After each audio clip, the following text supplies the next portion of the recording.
Hopefully now the video's on. Good morning, morning coffee. I want to discuss judging by the side of your eyes, pro-life, population control. In a land that says, let's kill the turkey on Thanksgiving Day because it's ugly, it deserves to be killed, let's eat it. Okay?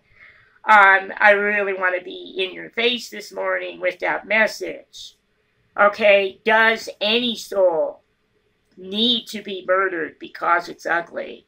And does it deserve to be eaten? Okay, because it does happen, not just animals. God in heaven. Okay, so let's talk about sadism connected with judging with the side of the eyes, and how I believe that when you judge people because of the visual appeal or non-appeal, that is a form of sadism. And sadism is a form of psychosis. It's a psychotic response. I don't want to listen to you because you're ugly. Hey, whatever you have to say, baby, including you hate my guts, I'll hear it because you look good. And, you know, we could go on and on with why relationships don't work, which I love to do there. However, I'm going to stay on this trail, not go down those bunny trails today. All right, so population control. Okay, here we are, we're white people. I want to place white people in an all-black atmosphere, and I want to place black people in an all-white atmosphere and tell you your skin's not okay, your hair color's not okay. We don't know because we think the opposite color is stupid folk. Okay, this happened with Noah. Noah was born, and according to the book of Enoch, which is referred to in the book of Jude, so it's canonical when Jude refers to this in his book, the writings and the prophecies of Enoch. So according to Enoch, when Noah was born white with eyes. When he opened them, it was like the rising of the sun, and his father was scared. He was so scared, he went into prayer and fasting and went before God and said, my God, what do you mean by giving me a child that looks this way? And then the prophecy came about what Noah would do to his father. Okay, so imagine Noah's dad coming and saying, this is a monster! Abort it, kill it. Okay, we would not be here today because that flood would have taken us all away, and there would not have been a person to save us by the name of Noah who had fair skin and scared his dad. Thank God that Noah's dad wasn't a sadist. Okay? So I want to talk about population control and say this. In a sadistic global society, of which we already saw play out a little bit over a generation ago, generation being 40 years. A little bit over 40 years ago, there was a man who rose up and he wanted to design and engineer the master race. Okay, and so, you know, pro-choice gives a mother or a father literally that they can be their own little Hitler. Say, no, we only want these genes and those genes. And, you missed it, abort it. Okay, so that's not exactly a free society. Because whatever atmosphere you're in, you may not be able to control. And let's say you go and forth in your life, and there are events that the Creator knew before you were born, and you decide to interrupt His creative sovereignty and abort your children. I've talked to other prophets that have literally seen a generation of people just keeling over in their wheelchairs, falling down because they've aborted their children, okay? And in a society where you're aborting children, you're living under extreme denial if you don't think that the ramifications of this aren't hitting our children now. Okay?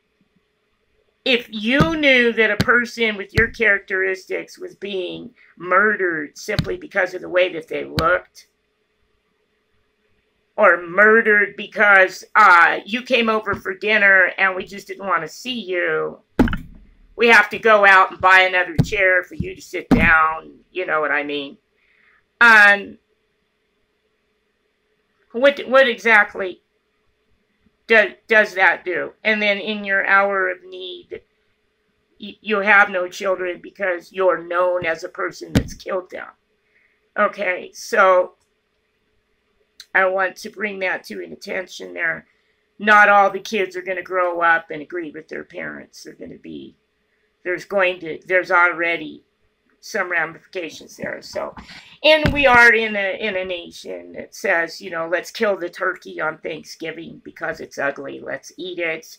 And nothing's happened there. We still think it's okay to kill and eat anything ugly. Okay, which is just astoundingly sadistic. Population control and the pro-life pretty much is explained without me having to go there. But I want to discuss judging by the side of your eyes a little bit more.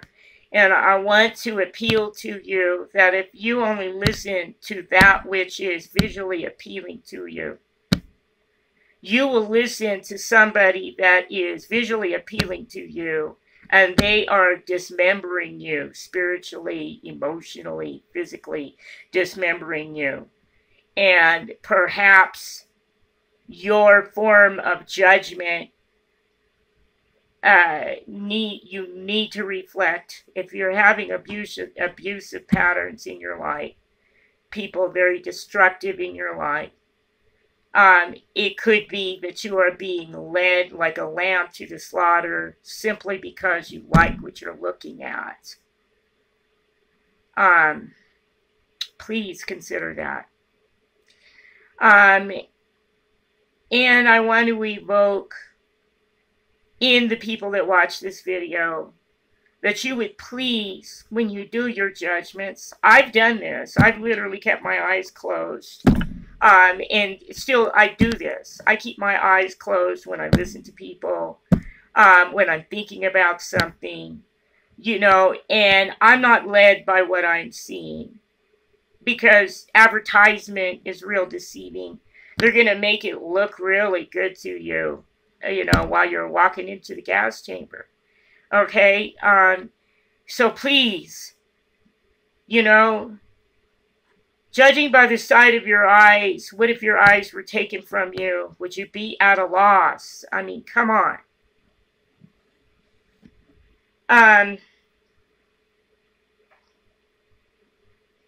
When you're making choices, you know, when you go on a date and you're expecting that there's going to be sex, I think the first thing you should ask yourself is, if I were a parent, is this person the mother or the father I want for my children?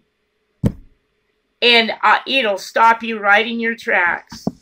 I'm telling you what, you will begin thinking foundationally with what you do, instead of running off with people and doing whatever you feel at the dictates of your hormones and the dictates of the biochemistry that's going on.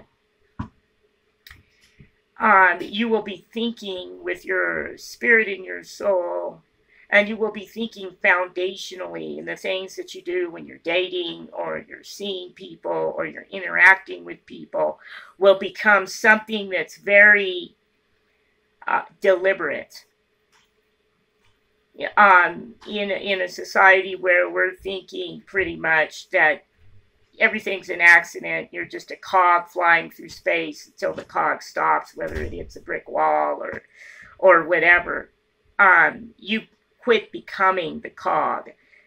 When you're in baseball, they teach you to look where you're throwing the ball. Okay, don't just, you know, fling your arm.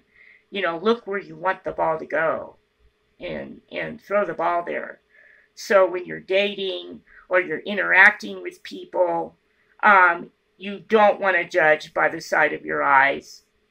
You want to judge by deliberateness of what is going on.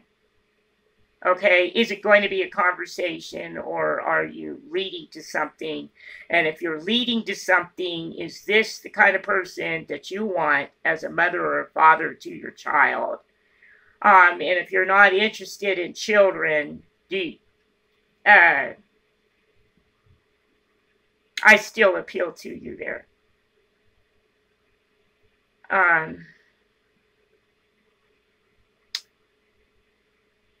Gosh, I wish I could cut this video right about here, but I'm not going to do it. I think poignantly I can leave the video where it's at and just thank the social media platform for giving us an opportunity to be able to sit down and think on a video out loud and pose some questions that I hope would awaken people to things. The other part of population control, is where does the controlling stop? I had a instance that really disturbed me. I was at the abortion clinic where I myself am a singer.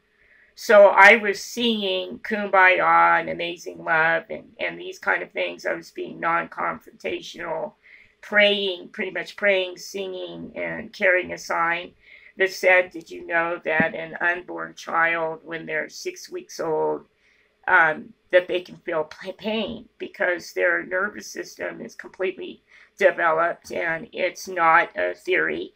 If your nervous system is developed, you do feel pain at 6 weeks. In a nation that says kill the turkey because it's ugly and eat it. At 6 weeks old, the child may be small, but the child is feeling pain. Come on. An Indian woman, very beautiful Indian woman, with her daughter was there at the site. And I came walking up, and the Indian mother poked her daughter. Her daughter was probably in her 20s, probably in college, in the city I was at. And she spoke to her daughter in Indian. And no. And she was nice. And the daughter said, my mom said, no, not to worry. It was a blood clot with her.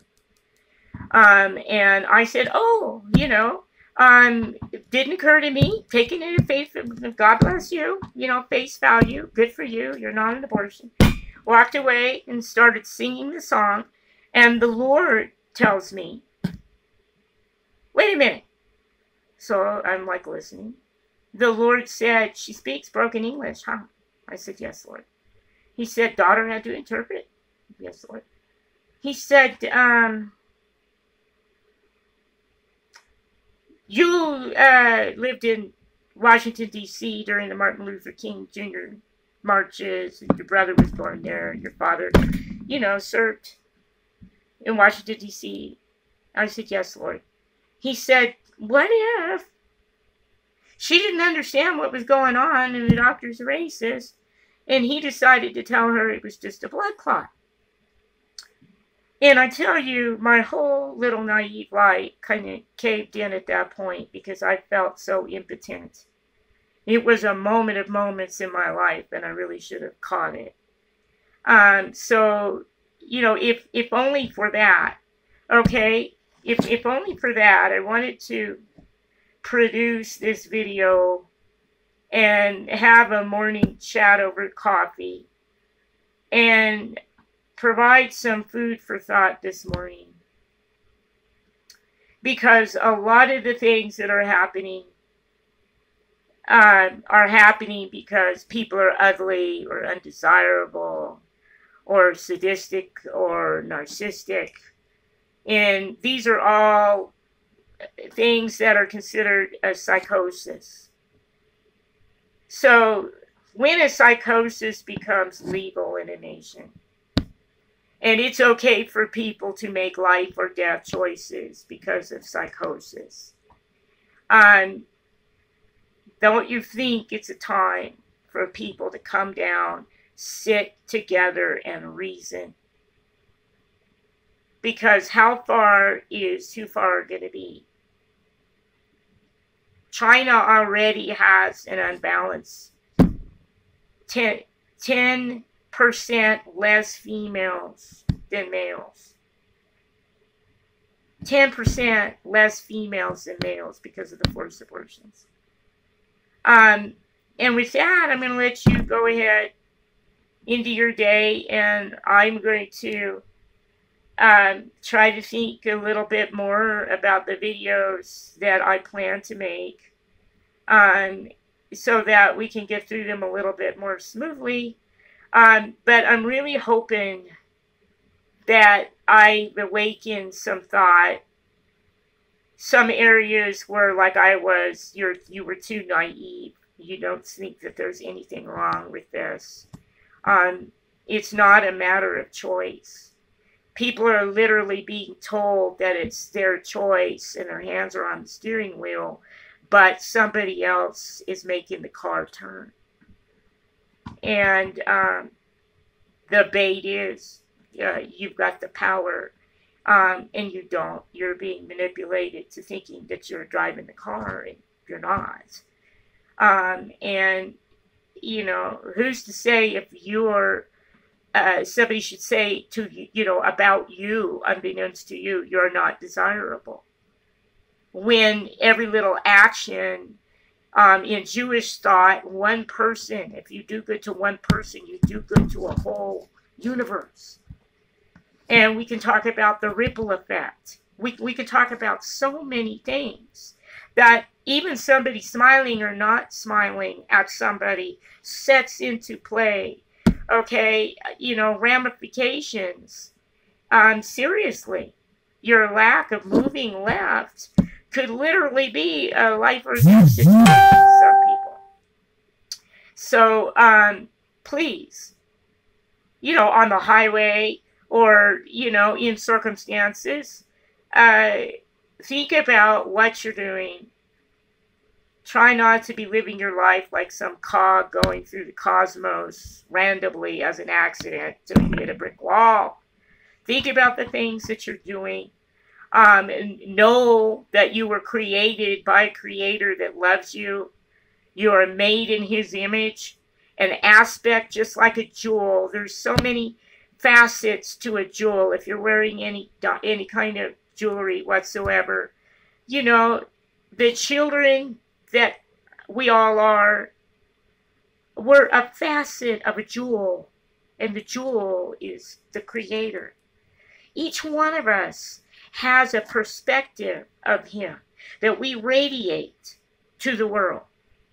And we have done atrocity that we can come back from if we could just come together and have conversations and reach one another about why this is not a choice, why this is a gross deception, and why we need to come back from the brink of the edge of the waterfall here. I thank you so much. My coffee is cold. I think is perhaps my second and a quarter cup, and I'm really needing to have the second cup, so if you can please forgive me. I'm going to have to let you go now, and hopefully you have a nice day. God bless you.